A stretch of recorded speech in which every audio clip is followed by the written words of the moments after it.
Hello everyone, we're Kim and Peter from Kemp and Partners.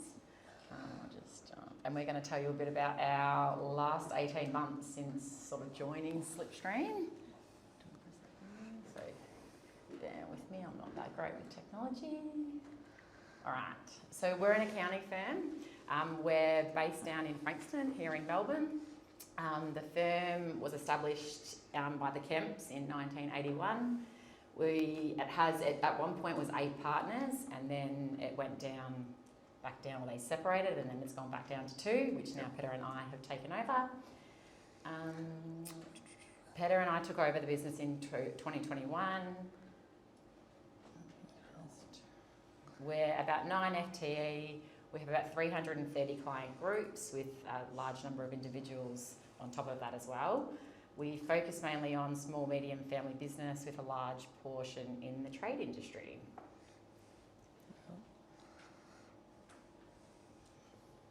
So this is where we've come from, our figures over the last 5 years. As you can see from those, we didn't have a lot of growth from sort of 2020 through to 2023. Joined Slipstream started last year, so started 2024, and yeah, since then you can obviously see quite a bit of growth, which has sort of well exceeded, I think, our expectations. Yep. Which, yeah, we'll go through obviously what we've done in that time that has created those figures.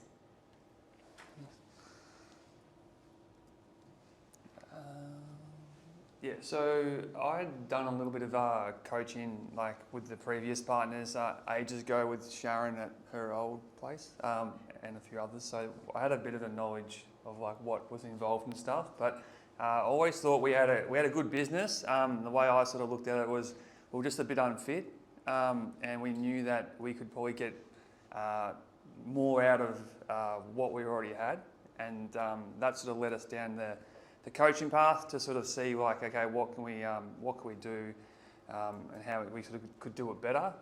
Because we, like I said, we believed that we had a good firm. We just needed to tweak a few things and get a bit better at the way we do it all. Obviously, like Kim said, we joined Slipstream in January 24.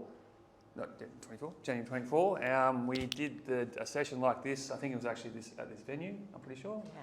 And then a few months later, we did the breakaway to go through that one-page plan, which I'll explain next. But yeah, so I'll jump to the next one. Yeah, so this is the one-page plan that we did, obviously in May 2024. Yeah, sort of, I guess me and Kim sort of found putting these together a little bit challenging because it's not we're not that good at doing that sort of stuff. And yeah, I don't think I actually like doing that too much. I find it, yeah, anyway. But we got there in the end, which was the main thing. So we did have some goals, and probably the main bit we've focused on here is that sort of 1 to 3 year goals. So I haven't got my glasses on, so I can't really read that. But we had our main push was to, about the whole thing of just getting better at what we do. We really looked to like increase that EBIT was our sort of main goal. And as you can sort of see, our 1 year goal there was to get it to 27%, and then hopefully by 3 years it was at 30%. We were lucky enough to do that sort of within our first year of joining Slipstream, so that was really good. And we'll go into a bit more detail sort of on how we did that, but I think we were probably a bit surprised as well to sort of get it over that 30%, especially for the last financial year, the 25 financial year, which is really good. So that was sort of one thing I think we're pretty proud of, even though we still don't know where all the drawings went to, so that was quite good. But anyway, that's something we'll work on down the track. So yeah, so we're happy. Like we thought 3 years we can get to that figure, but we did it in 1 year. Our turnover, as you saw before, is sort of, I think it's 1.9 now, and sort of hoping to crack that 2 million plus going forward, with hopefully not adding to the headcount with any extra staff and those bits and pieces.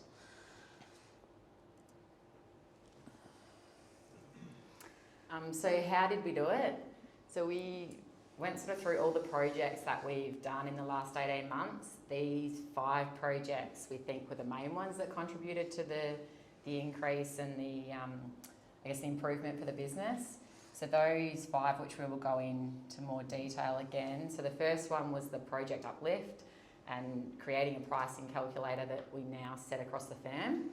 I'm sure a lot of you have been through that process. It's not fun. We then reallocated all our staff just to write down, I guess, what their jobs, what they did, so we could reallocate jobs to right job, right desk. We had some staff move on going through all these changes, and we haven't had to replace them, so that's majorly affected our EBIT as well. We moved to upfront pricing and monthly direct debit, so practice ignition that was mentioned before, which is, massive improvement from that. And then we actually sat down and communicated all our goals and went through our one-page plan with our staff, which we'd never done before. They'd never been on board, never seen our figures. So we think that just sort of got them a lot more involved, and that we found that's really worked as well. So the first one, Project Uplift Pricing Calculator. So we've never had consistent pricing. Peter and I would have previously priced up a job differently, and then other senior staff that are part of invoicing, there was never any consistency across there. We developed a pricing calculator so that anyone that picked up a new client could essentially price them, and even some of our senior admin that are sort of part of that as well, and sending out the engagements. We then applied that calculator across our whole client base, where we found that there was a large number of clients that were well undercharged. We created a script with Phil that we practiced, which and that we then used to speak to all our clients about increasing their fees. Overall, we think we increased our revenue by about $250,000 in sort of 12 months. And through that process, we think about 4 clients, which were clients that were looking for price. We weren't too worried about losing them anyway. They were the smaller clients. So not a fun process, but it's obviously paid off massively now that we're at the other side of it.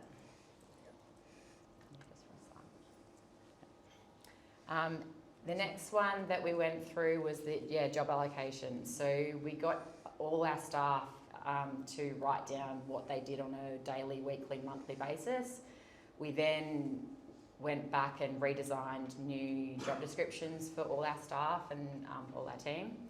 Then that helped us better, obviously, to reallocate the admin tasks. There was a lot of tasks that Peter and I were doing that we probably shouldn't have been doing, and even some of the senior staff as well. We also moved one of our long-term admin team into sort of a client manager, sort of practice manager role, and now she oversees all the admin rather than it being on Peter and I. This has obviously freed up capacity for us and our other senior staff members, just by pushing all those lower level admin tasks down. So that was a huge win as well.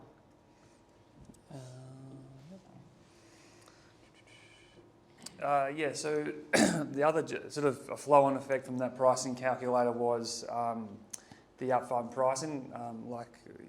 The guy, sorry, I forgot your name. So like you mentioned before, we had a problem with debtors and unbilled WIP and all that sort of stuff. So I think our debtors maybe sits around like 20 odd grand these days at max, and that might just be a couple of the old clients that as soon as we do the work, they pay us anyway, so we're not too concerned about that.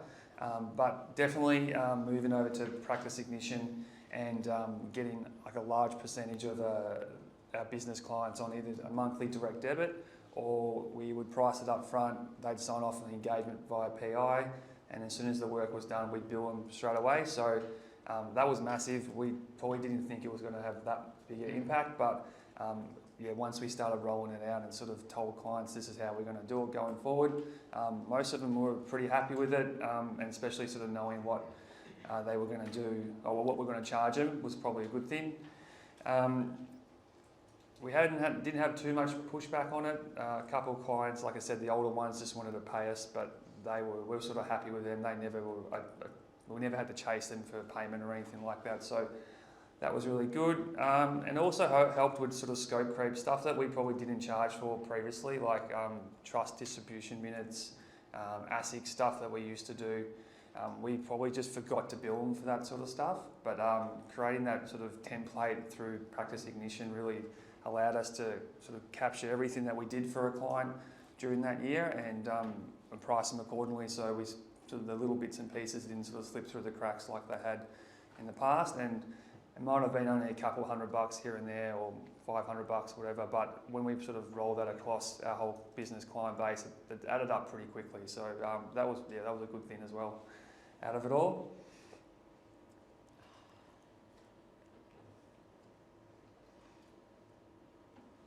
Oh, yeah. No. Oh, is that me? It's you, yep. Yeah. I think you did one of mine. What? Yeah. Yeah.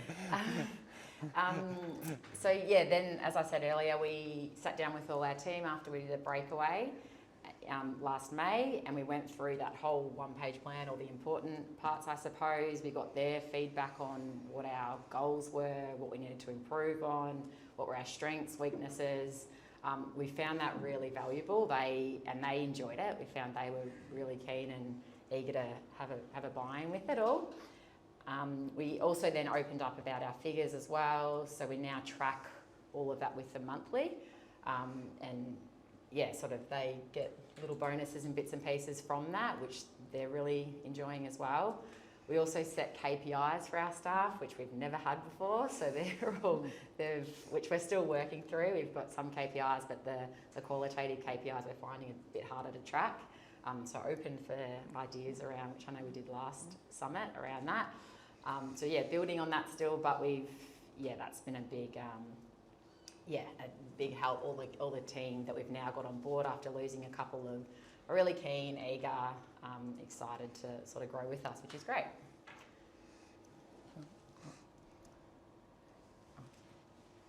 So lessons from hindsight. So what worked really well? The pricing calculator, obviously. So yeah, just getting that consistent pricing, obviously not only helps with everyone, being billed correctly, it's also just helped alleviate work from Petter and I, because we're able to have admin staff send out engagements as well.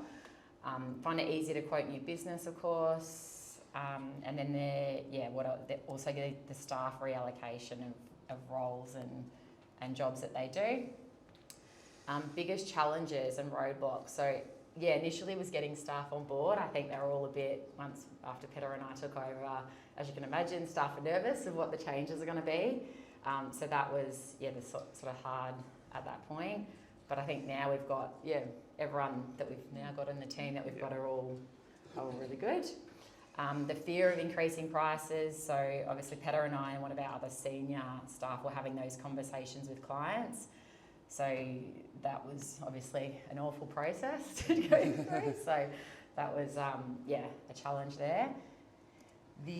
Also the time to have the conversations with clients. We went into that project thinking that we'd do that in sort of the first 3-4 months of the financial year, and we ended up dragging it out across the whole year. We just didn't have the capacity with our 1,200 individual clients to have those conversations. So we ended up, when the work came in, we'd contact the client, have that conversation prior to starting the work, and that's how we ended up doing that, which worked for us. It's obviously everyone does it differently. What would we do differently if we did it again? So pricing uplift, everyone would say that, go harder. You don't lose as many clients as you think you're going to lose. And we probably would have pushed the monthly direct debit. So we still price everyone up front, but it would be nice to have that build across the year rather than we have obviously your big months being April, May, and then sort of before Christmas as well. So it'd be nice to just spread that out. So we've just managed to get all our bookkeeping, because we do bookkeeping as well, clients onto direct debit. And then, we're just sort of still working to get more of our client base.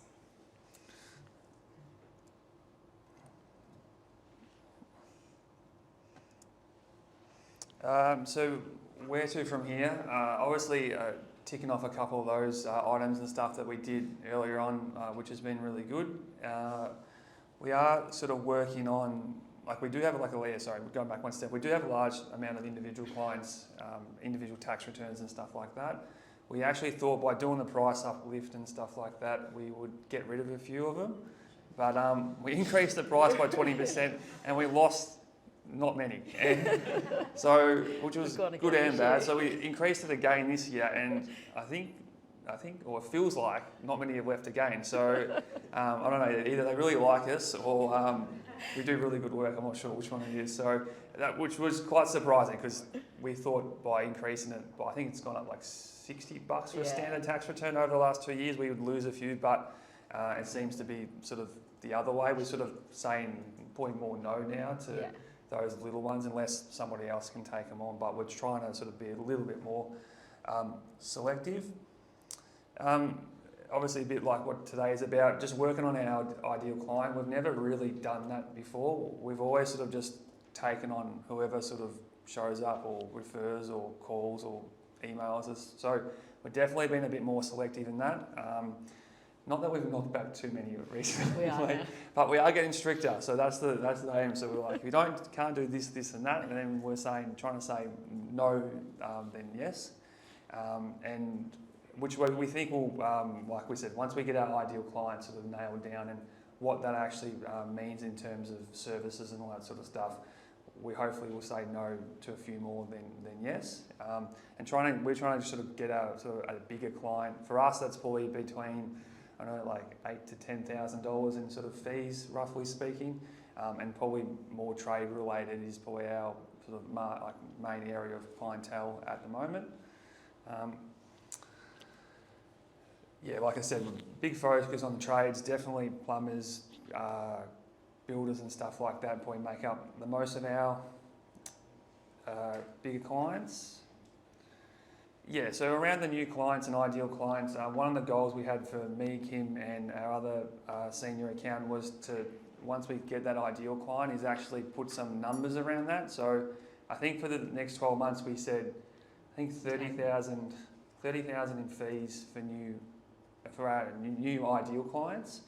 So hopefully, ideally it'd be like 3 new ones for me, 3 new ones for Kim, and then Sean, our other senior accountant, 3 for him. And then the other 10 is we've got it's not a grad anymore, is he? So sort of intermediate accountants. And we're trying to sort of bring him up through the ranks as well and get him sort of bringing in his own clients and stuff, because he obviously heavily relies on me and Kim. And he's got the goal of $10,000 and he has to get at least one client, I think, with a fee base of maybe $3,000 to $5,000. So I think he was quite shocked when I said that's one of his goals, but he's actually sort of embraced it and he's like, yeah, I'll go and try actually network and do a few more things rather than sort of just wait for us to go, here's somebody to sort of look after. But yeah, we think we should be able to get it. I think we've already got 1 or 2 already, which is really good. So we're on track to do that, and if we can add that to our client base without maybe losing too many or saying goodbye to a couple, which I think we've got a couple clients we might just say it's time to probably move elsewhere, which is fine with us. They don't really get back to you or they want your help, but they don't actually do anything, so it's quite annoying. So probably time to find somebody else. But that's sort of. Yes. Oh, that's it. Yeah, that's it.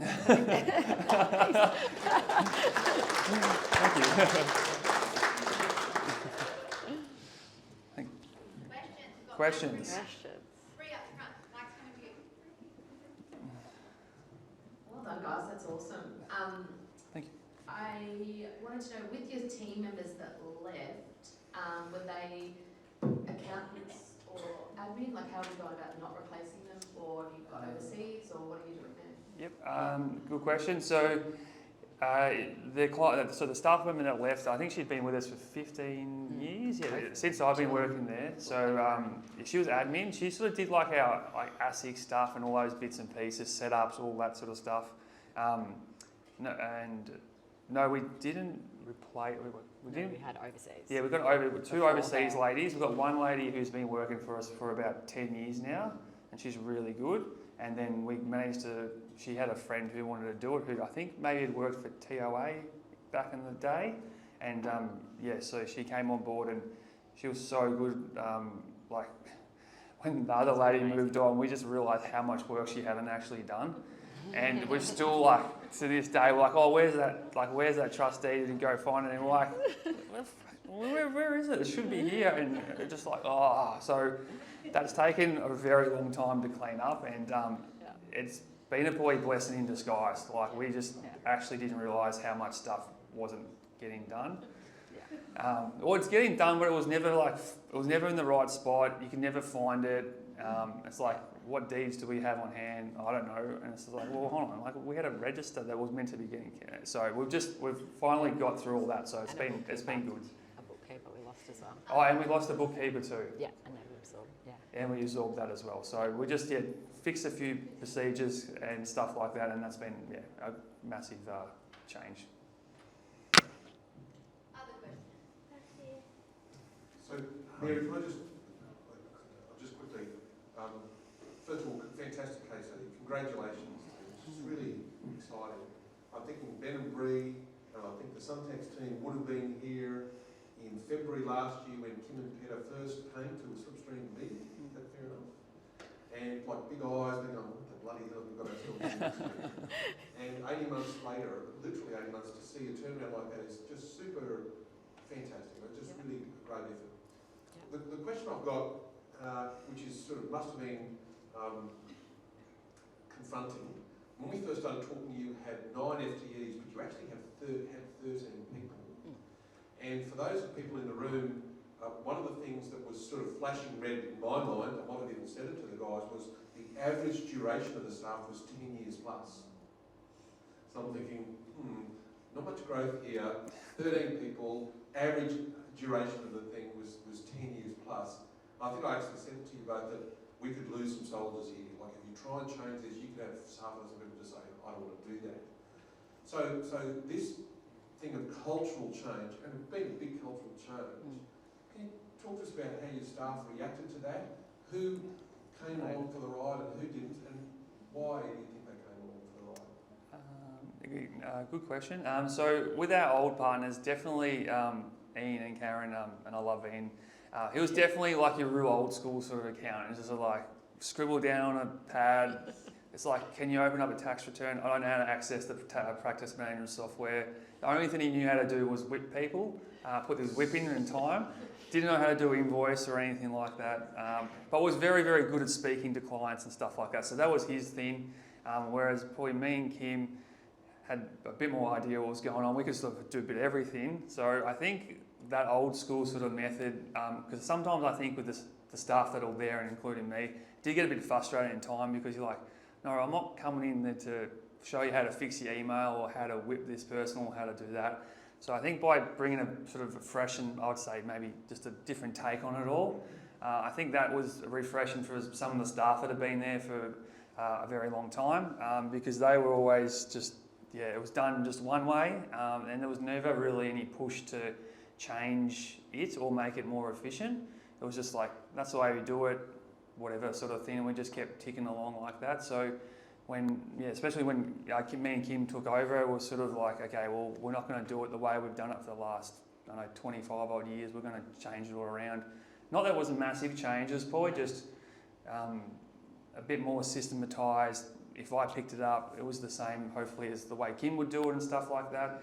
Just a bit more consistency across the board. And I think by doing that, some of the staff didn't like it, but eventually I think they sort of understood, like, we only lost one out of the whole process. But most of the staff were like, oh, hey, this is actually heaps easier to do, and it's a better place to work at because everybody can sort of help everybody out. And I think that made a big distance. Yeah. I think as well, for especially the long-term staff, and Megan, who often comes with us, she was very close to, so 2 staff members that had been there for, one I think was 25 years and the other one was about 15. She was probably, when they left, was a bit upset, and we were like, okay, this could really go bad. But I think she realised that they weren't really doing a whole lot, and that it's now sort of can see that, and he's really on board. And and I think that's the same with a lot of the staff. They could see they were doing most of their job anyway, so it's been really refreshing for them. Well done, guys. Interested in your pricing uplift. We're just starting the journey now.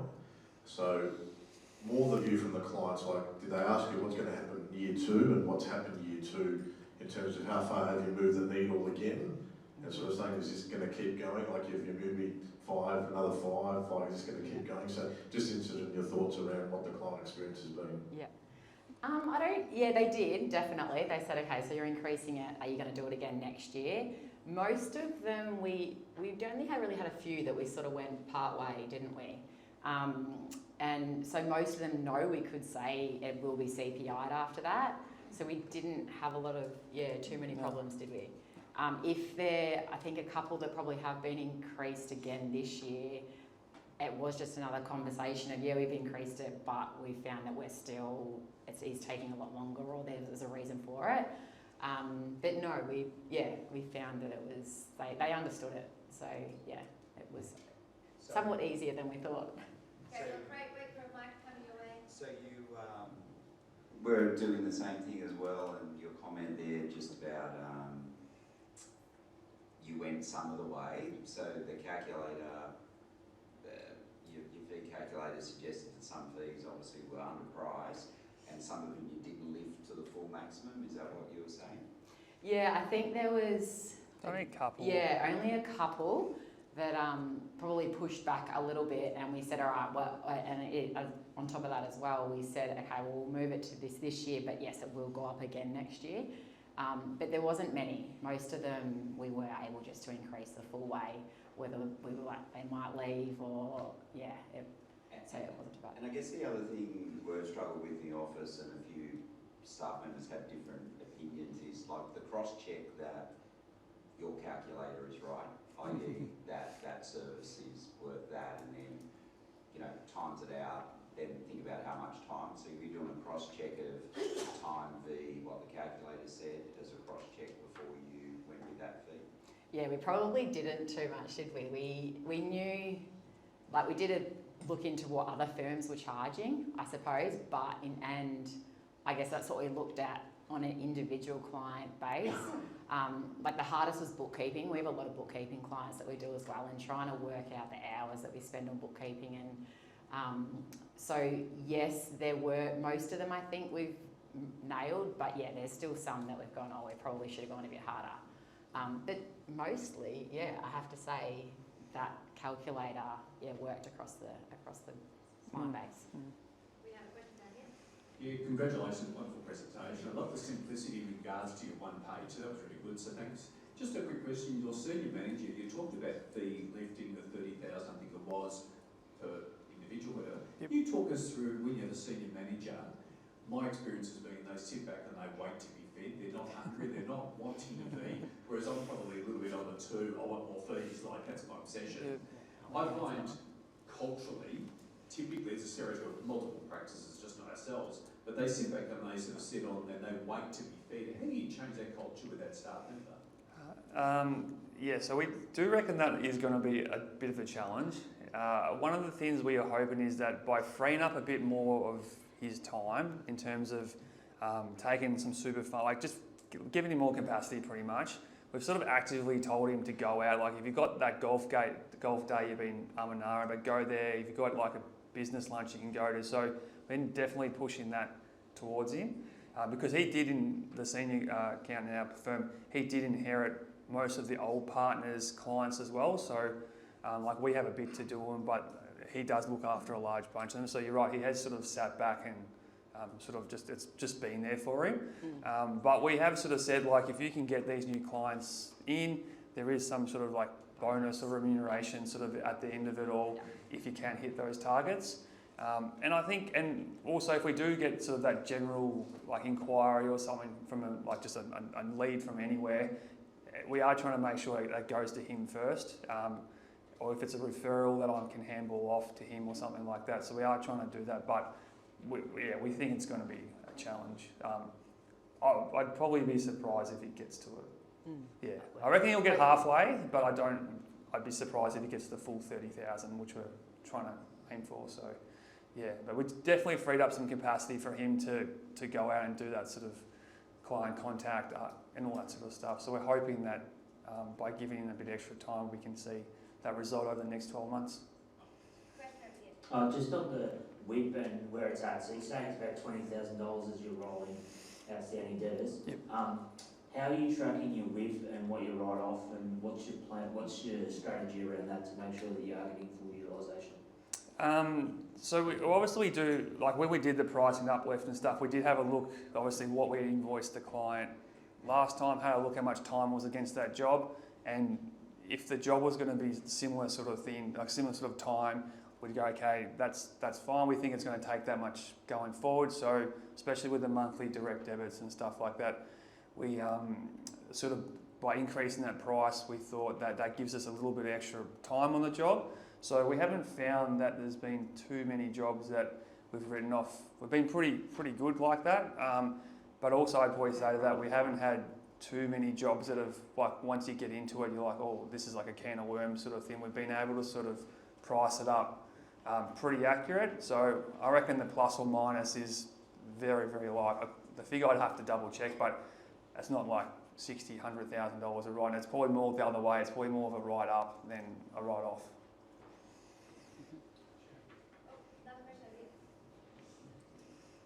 over here. Well, on your results, a large number of individuals that you've got, how do you manage the reliance on the two of you, and is there anything you put in place to sort of try and get more communication happening between the clients and other team members? Yeah, that's a goal. That's definitely a goal. I probably have the largest bunch of individuals, so I try to manage most of them for the first couple of months of the new financial year because they want to see me and stuff. So that's probably led to me handballing off, like, probably the more business client work, getting like the two other accountants in the office to do that, and I'm probably just reviewing it rather than maybe doing part of the job like I had done previously. But it is getting harder and harder. And we have found that the clients, that obviously we have a large amount of individuals, but we found a lot of them email stuff in now, and they are just happy for you to just do the tax return. So that has sort of obviously led, like, I don't actually have to do it if one of the other accountants do it, and then maybe on a Friday we'll just run through all the completed tax returns that we haven't sent out yet, and just to double check if there's anything, because some of the individual clients, like, they call me, they message me, they send me stuff on Facebook, WhatsApp. So I'm just like, hold on, let's run through it real quickly, and then bang, we can get it all done. But yeah, the ones that email stuff, they we've sort of found, like, as long as we get it in, get it out quite quickly, it's sort of been a lot easier than them coming into the office and stuff. I find the ones that come in and have that appointment and want you to sit down and do it with them and go through all that, that's probably the ones that have been harder, but that's sort of getting less and less. So yeah, it's been okay, yeah. Okay, we all done? Oh, one more. Oh, you answered. Two more. Well done, that was really good, and good to see the turnaround, because I think we were in one of the first sessions when you first started.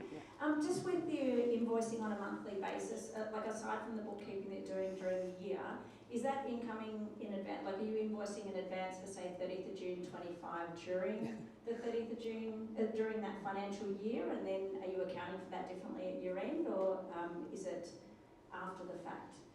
When you're doing end of year We're work. talking about it. Yeah, So we've been we talking are, about it. ideally, if we get a client, obviously if we come into a client's 2025 work, we're trying to go, okay, this is the price to do the job, and then going forward, this is what the monthly direct debit is. So that's the goal. We haven't probably quite got there yet. I reckon it's probably 50-50. But then we've got a couple of clients who came to us sort of like October last year.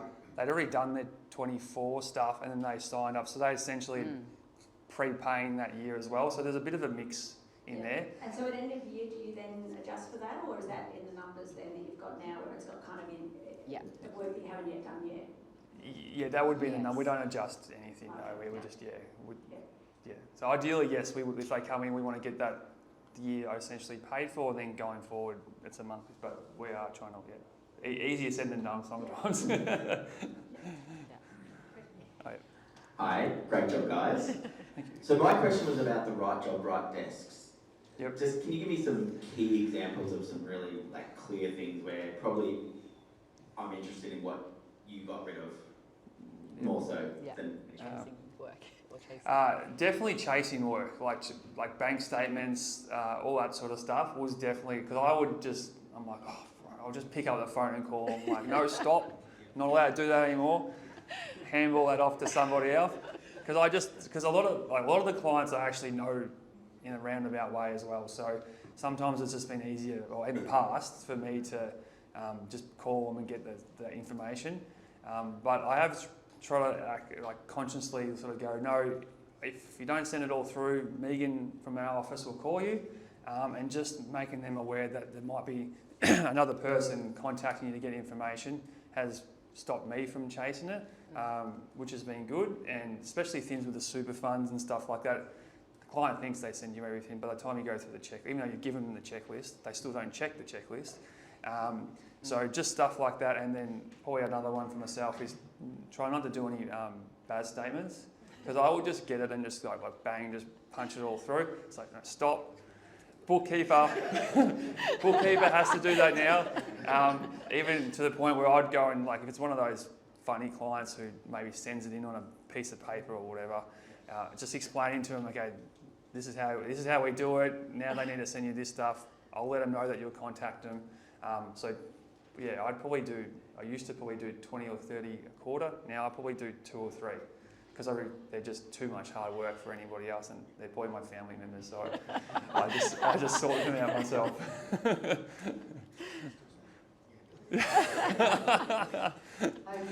thank you.